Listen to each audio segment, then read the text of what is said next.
Hi, my name's Edward Reed, and this is Chicken Philosophy. We're going to start this debut episode with Carl Jung's Black Books, the first of the 7 volumes. I'll introduce myself and talk a bit at the end, but I want to make this all about the books. So we're going to jump right in. I'll read each page.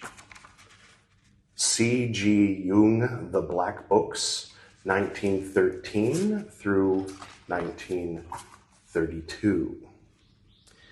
Notebooks of Transformation, Volume 1. Edited by Sonu Shamdasani. Translated by Martin Liebscher, John Peck, and Sonu Shamdasani. Philemon series in collaboration with the Foundation of the Works of C.G. Jung. W.W. Norton and Company, independent publishers since 1923. That last part was very small, very hard to read. And just for fun, copyright 2020 by the... You know what? I'm not going to read every page, but I will read the contents. Contents, Volume 1. That's the one we're reading now. And then it goes into the contents of Volume 2. It's short. I'll read it. Acknowledgements. So Volume 1, Acknowledgements, page 7. Toward a Visionary Science, Jung's Notebooks of Transformation, page 11. That's written by Sonu Shamdasani.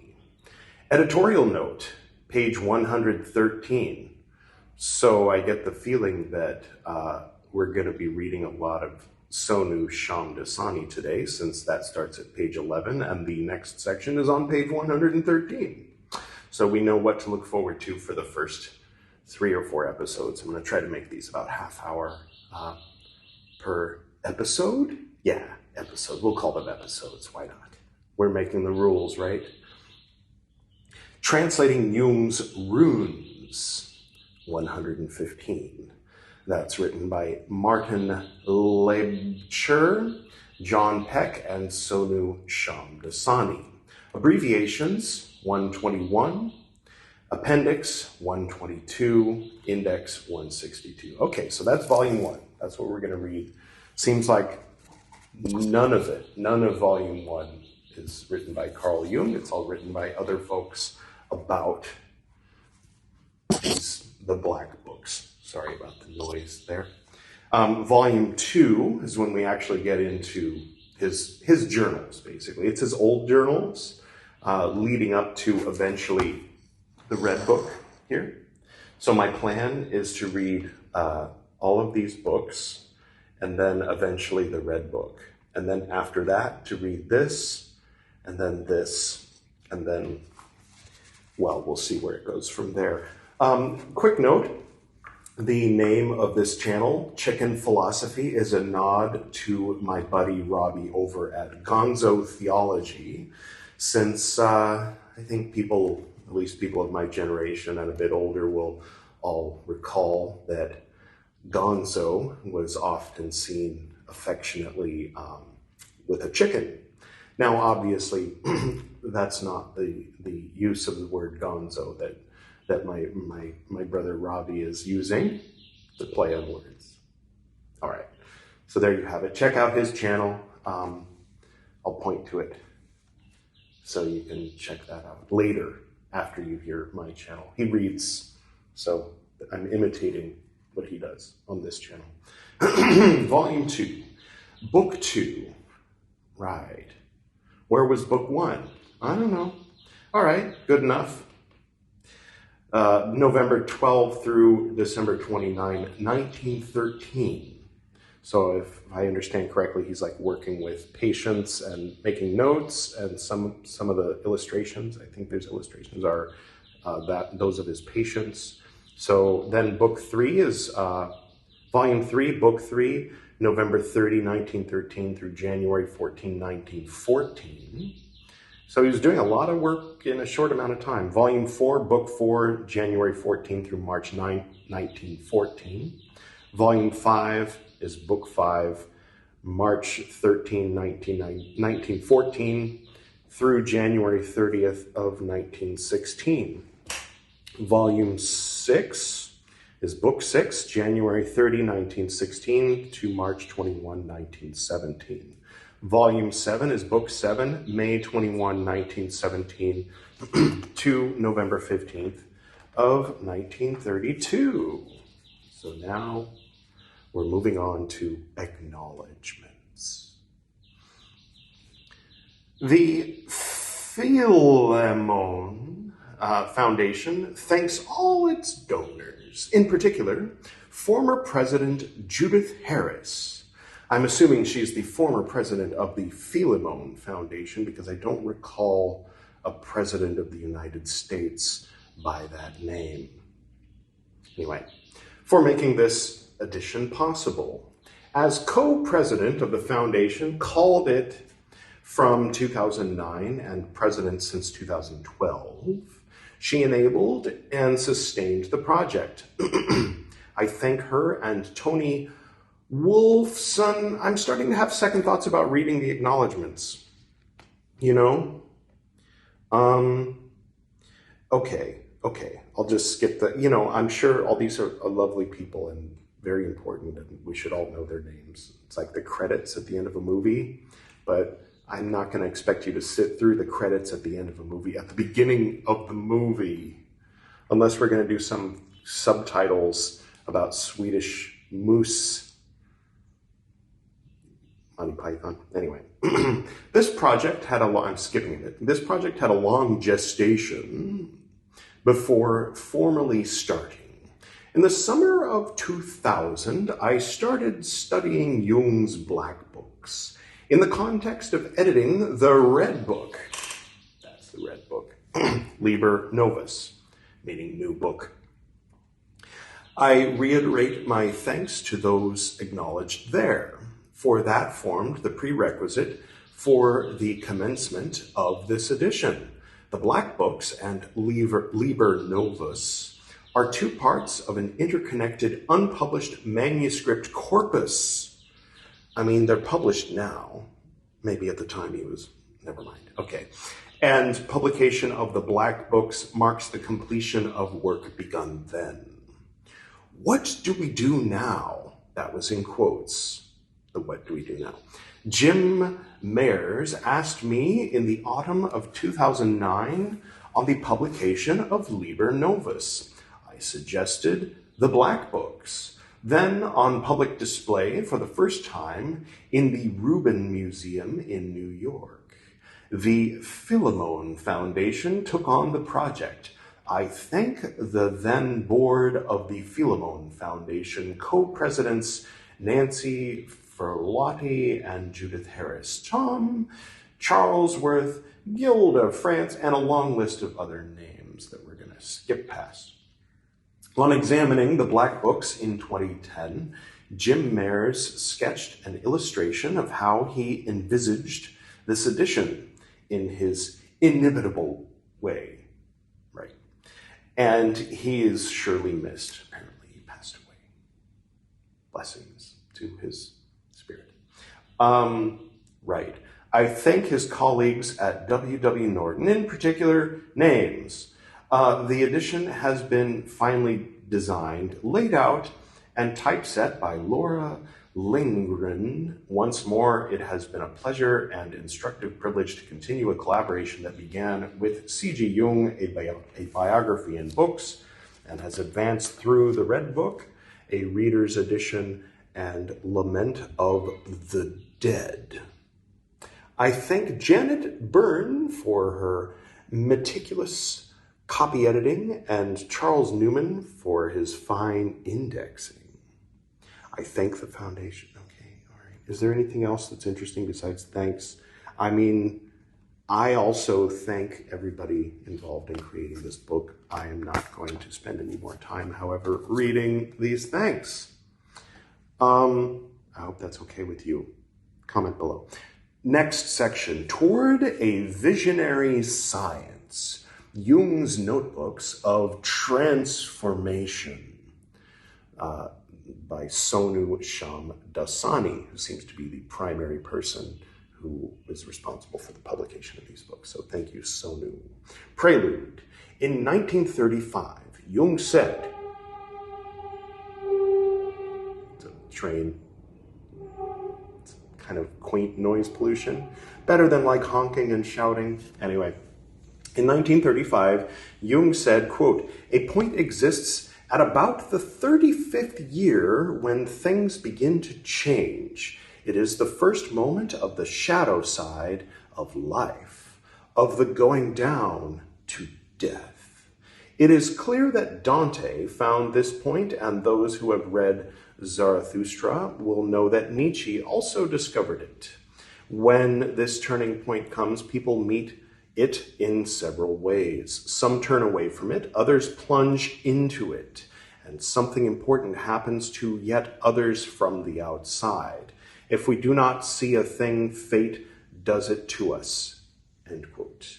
By 1913, he had established himself as one of the leading lights in European psychiatry and was president of the burgeoning, International Psychoanalysis Association, as he recounted in Liber Novus. Quote, "I had achieved everything that I had wished for myself. I had achieved honor, power, wealth, knowledge, and every human happiness." Cool. Wow. All right. "Then my desire," still in the quotes, "then my desire for the increase of these trappings ceased. The desire ebbed from me and horror came over me." End quote. He had reached a turning point that was to transform his life and work. Through this, Jung became Jung. Analytical psychology emerged as a general philosophy and as a school of psychotherapy. The transformation took place through the exploration of the visionary imagination, charted in the Black Books from 1913 to 1932. That's 29 years, right? No, that's 19 years, Edward. Okay, got to go back to basic arithmetic here.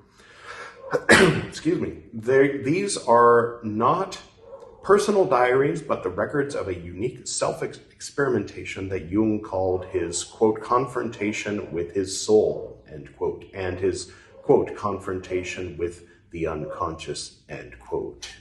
He didn't record day-to-day happenings or outer events in them, but rather his active imaginations, depictions of his mental states, and reflections on these.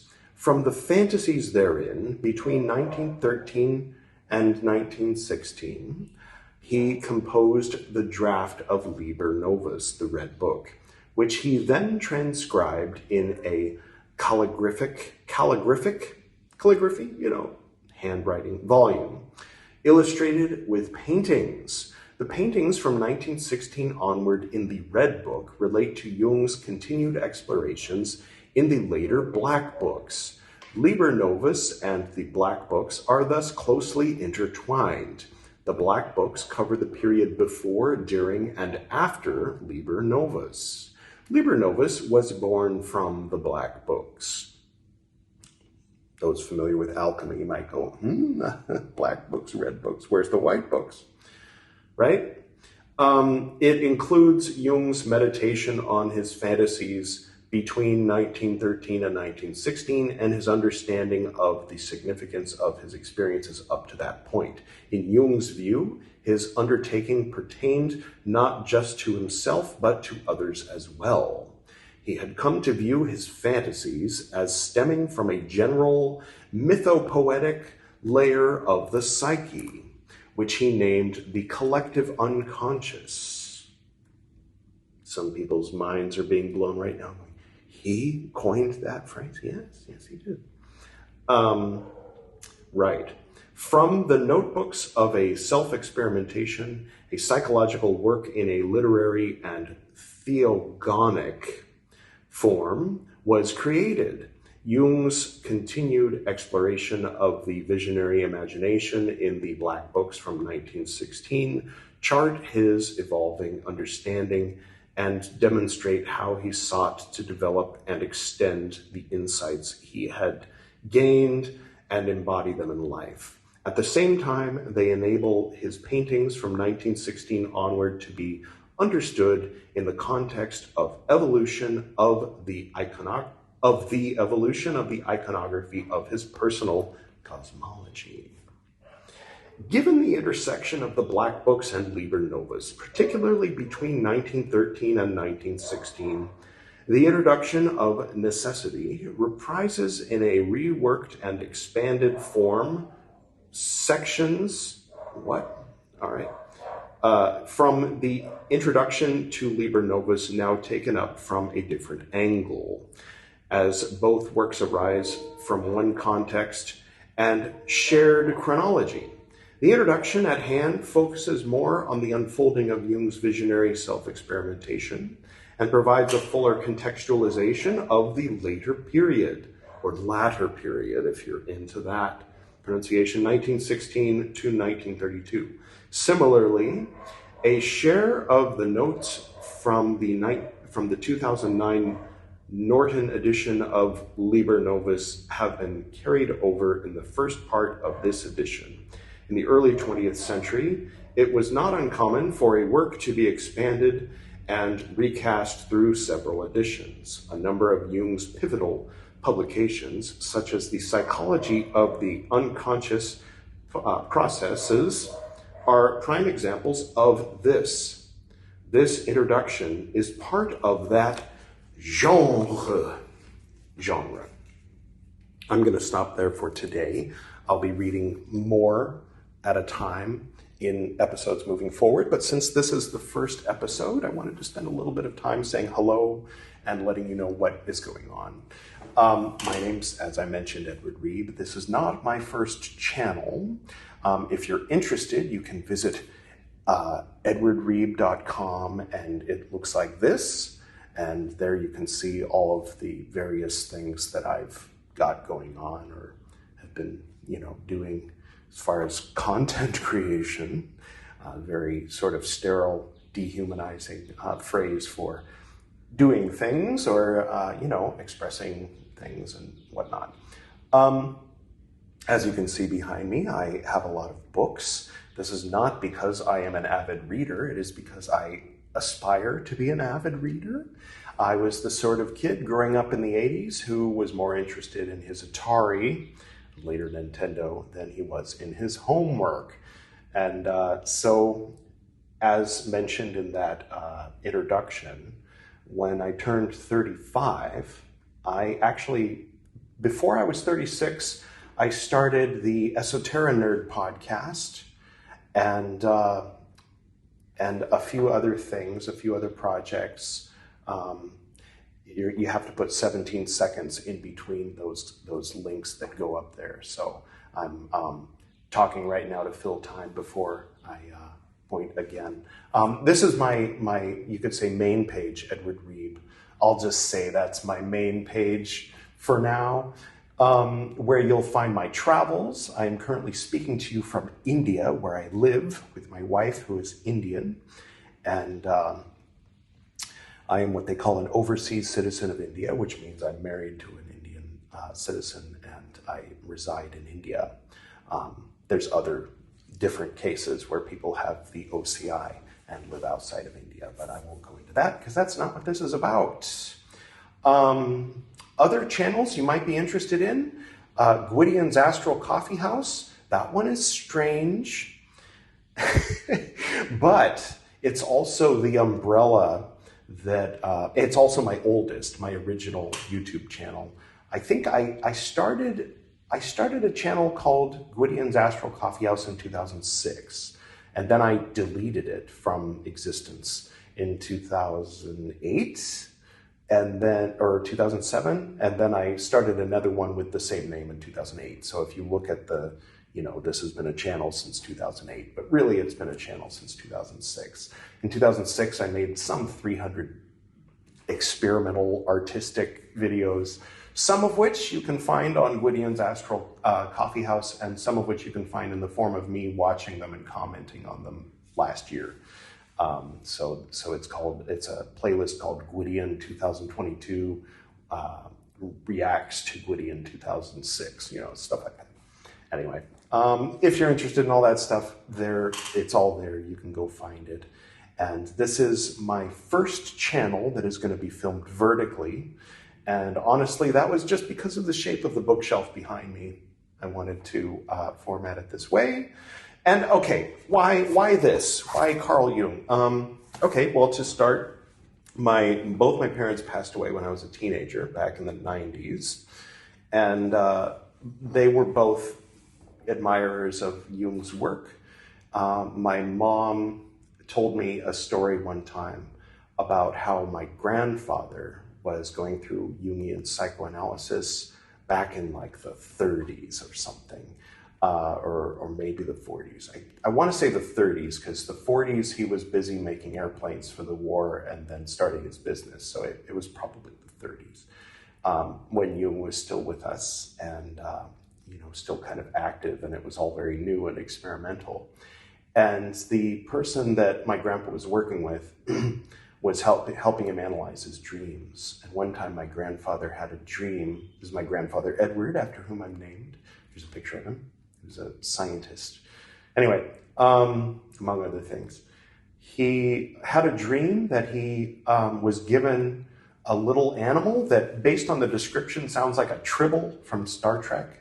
In other words, it was furry, it was purring, but it didn't seem to have a face or legs and arms. So it was a tribble. But in the dream, he knew that it was called a MINIK. And his therapist, his Jungian therapist, asked him, okay, did the woman who gave it to you, did she tell you it was called a MINIK? And he said, no, I just knew. And he said, how do you spell MINIK? And he said, M-I-N-I-K. And the therapist said, why is it spelled that way? And my grandpa said, my intuition, not intellect, knows. And kind of had a light bulb go off that helped guide him for the rest of his life. So that was, you know, a story that was told to me before I was 10. So I always had a curiosity and an interest in Carl Jung and his approach towards psychology. And, you know, I would flip through Man and His Symbols and a few other things, and was peripherally familiar with The Hero of a Thousand Faces, and knew that this was kind of built on the foundation of Jungian archetypes and this kind of thing. So I've always kind of had an awareness of Jung's, you know, imprint on our collective consciousness, if you will. But I wanted to dive a bit deeper. So eventually I purchased this, where is it? The red book. And then later the black books. And then they sat on my shelf for a few years. And so what I did, one other thing I haven't mentioned is Buddhist Books podcast, where you'll find me dressed in a monk's robe, though I am not an ordained monk. But with great respect, you know, my dad was Buddhist and raised me doing tantric meditations, Vajrayana, Tibetan meditations, Nyingma. Anyway, so I read the Tipitaka, usually the Tipitaka on that channel. And it's sort of my way of bypassing that, you know, the sort of cyber, you know, Tron was my favorite thing. I think I've got well, I won't rummage around showing you things, but yeah, Tron is a big deal to me. I used to say Tron was my religion. People would say, what's your religion when you're 5? And I'd say, well, my mom's mom is Christian, and my dad is Buddhist, but my religion is Tron. So, you know, I enjoy obviously making YouTube videos, and I've got all kinds of stuff going on various social media, and of course the website, as I mentioned before. So because of my weakness, as you know, my weakness of character, I am incorporating reading books into my cyber brain. by making these channels like Buddhist Books Podcast, where I read ancient Buddhist scriptures. And as of today, right now, I'm finally diving into this because I've been wanting to do that for years. Another motivation for this is I became a yoga instructor years ago, 2014.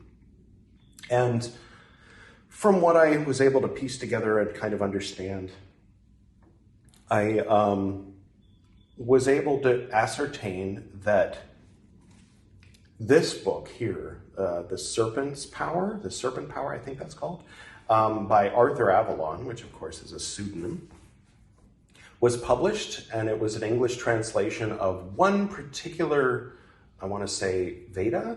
No, not Veda. Well, anyway, Gita? Whatever you call Hindu scriptures that aren't the Vedas. These are the Vedas up here. It's not the Upanishads, but anyway, you call it a sutra in Buddhism, but it's Gita maybe, this book. But it's a particular translation. The author chose particular English words to represent Sanskrit words. And it's one of many texts written by many sages and many poets and many great thinkers of India, or which existed from time immemorial, well, basically from this period, the Veda period, forward until today. And I think it was in the 1500s that this was written, and talks about the chakras and the kundalini. And in the context of this book, there are 7 chakras. But if you go back a few centuries, or in different lineages, you'll find anywhere from 5 chakras to 8 chakras to 10 chakras. But this became the standard, partly because it was read by Carl Jung. And he gave a lecture after reading it, and that lecture was transcribed. And it became this book here, which is called The Psychology of Kundalini. And that book was read by many, many people back in, I think, the 1920s. And formed the foundation for the Western understanding of what you could generally term Eastern, philosophy. Although obviously there's many facets of, there's the 6 orthodox and 6 unorthodox philosophies of India, and there's Taoism and Buddhism and Confucianism and all kinds of things that could fall under the heading of Eastern philosophy. So it's not exactly it's not an exact phrase. But as far as chakras and kundalini, and as it relates to yoga and the path of yoga,